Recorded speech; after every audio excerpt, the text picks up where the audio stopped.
A very good morning to you on this third day of February. If you've joined us, you've joined the Fifth Connection, a channel on which we are given to the telling of the storyline of the scriptures. And this morning, we are in Ephesians chapter 6 and verse number 10.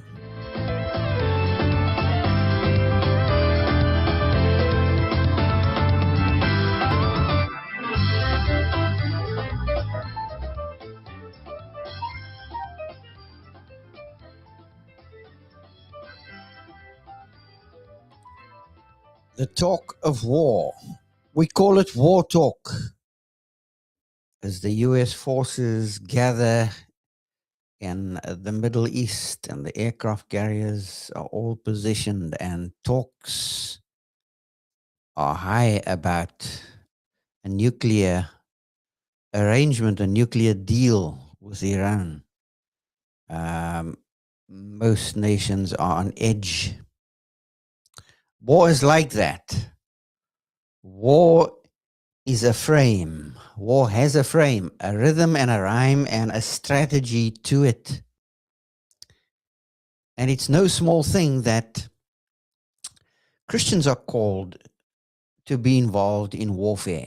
They are involved in a war whether they like it or not. You may say, well, I don't check. This is not cool. Well, the day you enlisted in the family of God, the war has been raging. And that's why the text starts out in 6:10, for which Paul has been preparing us across 5.5 chapters.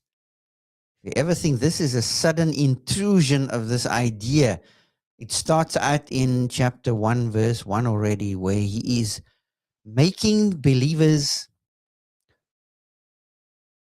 aware of their onto-epistemology, of who they are in Christ.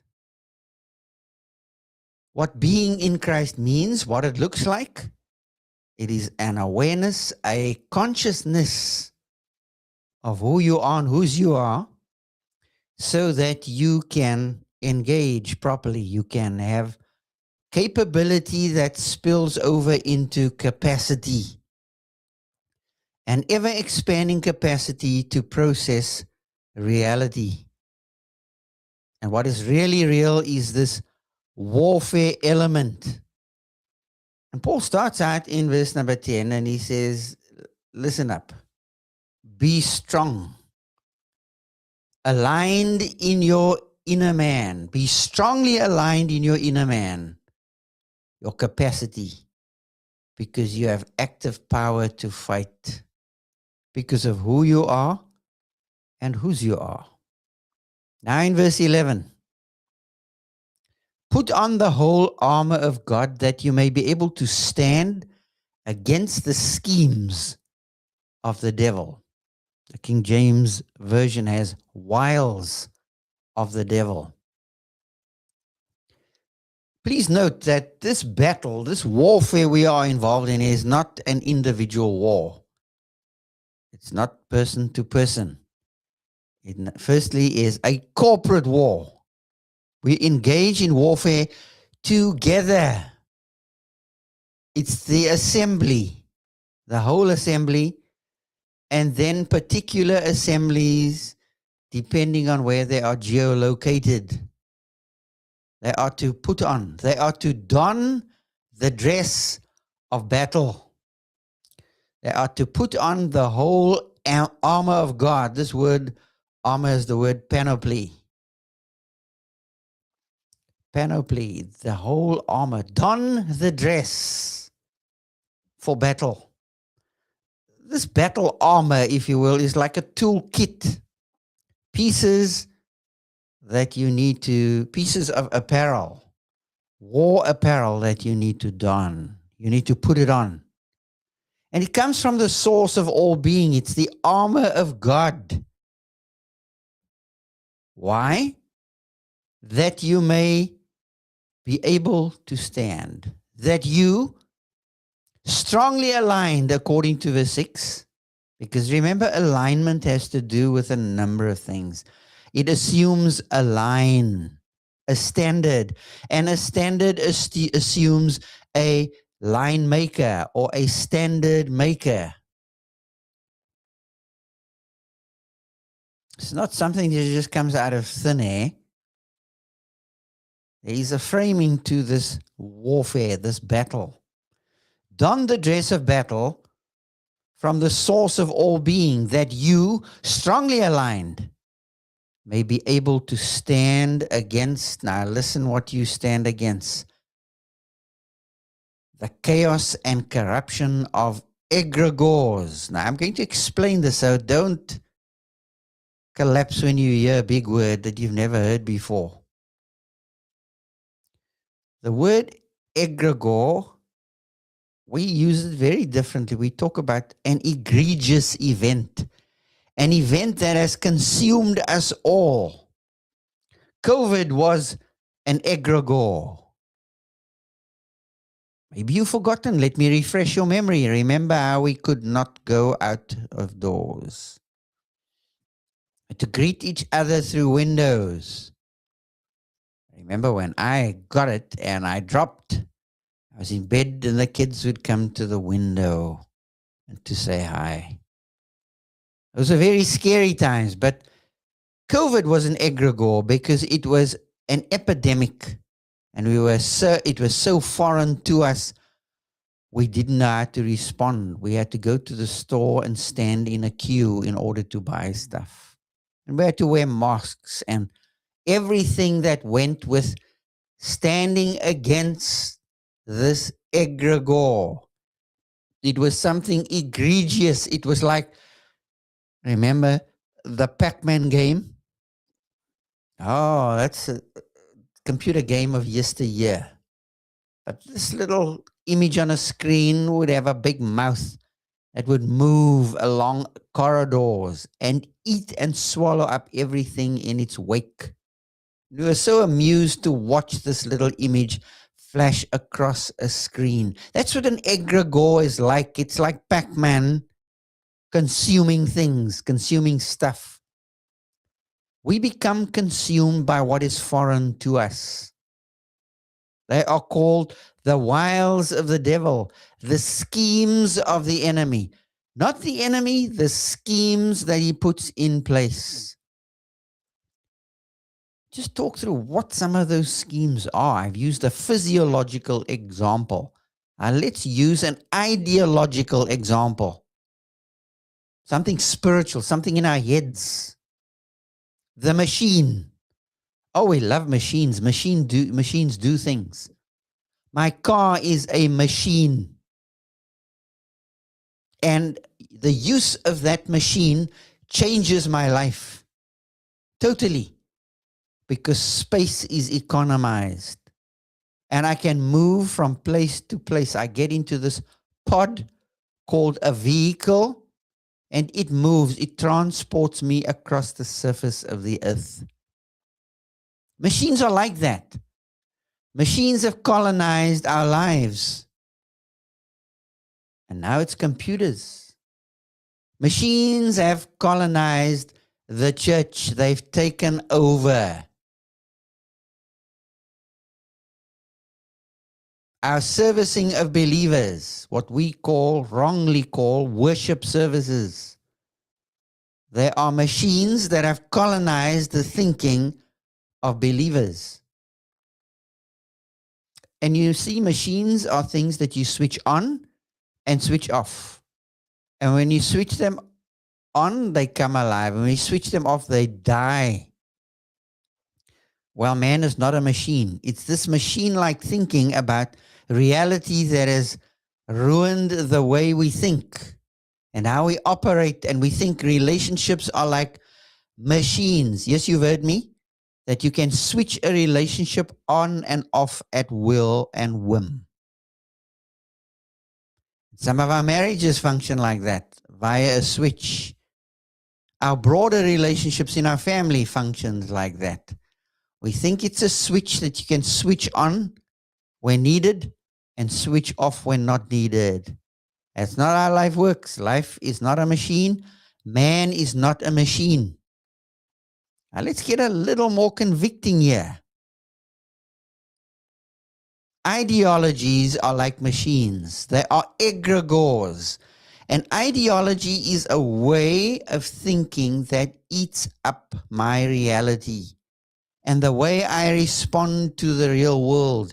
It's an egregore. It's like a Pac-Man eating my brain.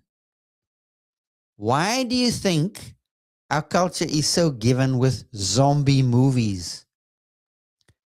I'm fascinated by the fact that when you go in onto Disney and Netflix and you track movies, World War Z, zombie apocalypse, and there we go. And zombies eat people's brains. Well, egregores are like that. Ideologies are like that.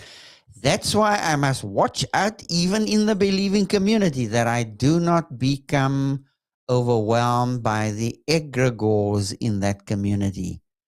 That ideological way of thinking and speaking and doing things. If you've heard one of them, you've heard all of them.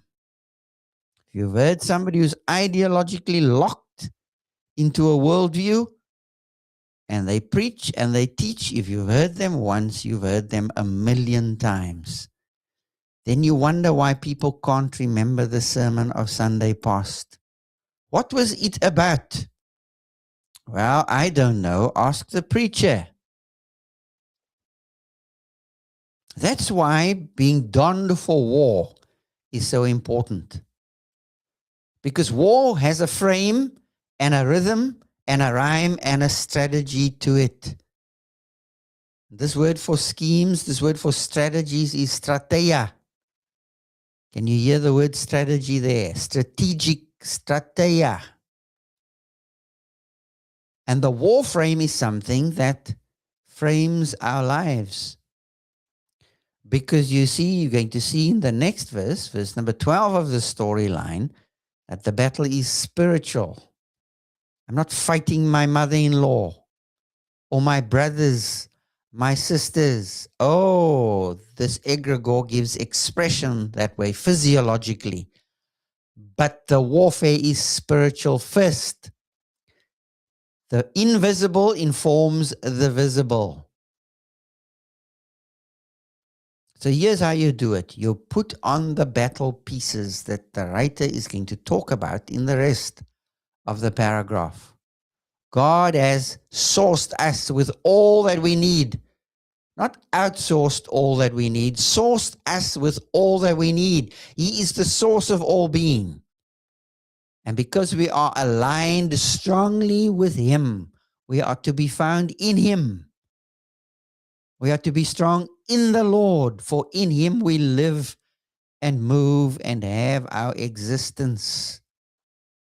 We can stand strong against the chaos of relationships and reality, the corruption of relationships and reality, and most of all, we can stand against the egregores. Here's a new word for you. Add it to your glossary, your mental glossary. Egregore is like a Pac-Man. It overwhelms us, our thinking, our speaking, our relating. Because God is the one who gives us the boots on the ground. People around us who can help us to stand strong in the battle. Boots on the ground. We need air support. God gives air support. Because this war is spiritual. And He rigs us out with the supports we need. Gives us alignment that we need because we ain't machines. How about as you go into this day, to go in with a high awareness of who you are and whose you are, that you are rigged out for battle. But do you know what the battle is about? Do you know what the battle armor looks like? I think at times believers are so oblivious to this. They think God has called them to cruise in the Christian life. And when they crash, they are shocked, spitless, scared, spitless, because they have this strange idea that you can hide from God. And as long as I keep myself busy with stuff and keep my mind busy and hide away in my hiding place, I think God can't get to me. Well, He has ways of crashing through our defense mechanisms. And so today you will have an opportunity to become mindful that there are egregores out there, ideologies out there, strategies that are hell-bent on damning your life and blunting your Gillette edge that you need to face reality. Put on the whole armor of God that you may be able to stand against the schemes of the devil. Are you able to stand? Are you willing to stand? Because it will take something out of you to become highly aware, and out of that awareness become a skilled, part of a skilled battalion in your home, in your workspace, in your marriage, being a fighter for the right kind of thing on the right kind of team. Put on the whole armor of God, and we're going to talk into what those battle pieces, what they are. I trust that as you go into this day, you will enjoy the Lord. So goodbye for now.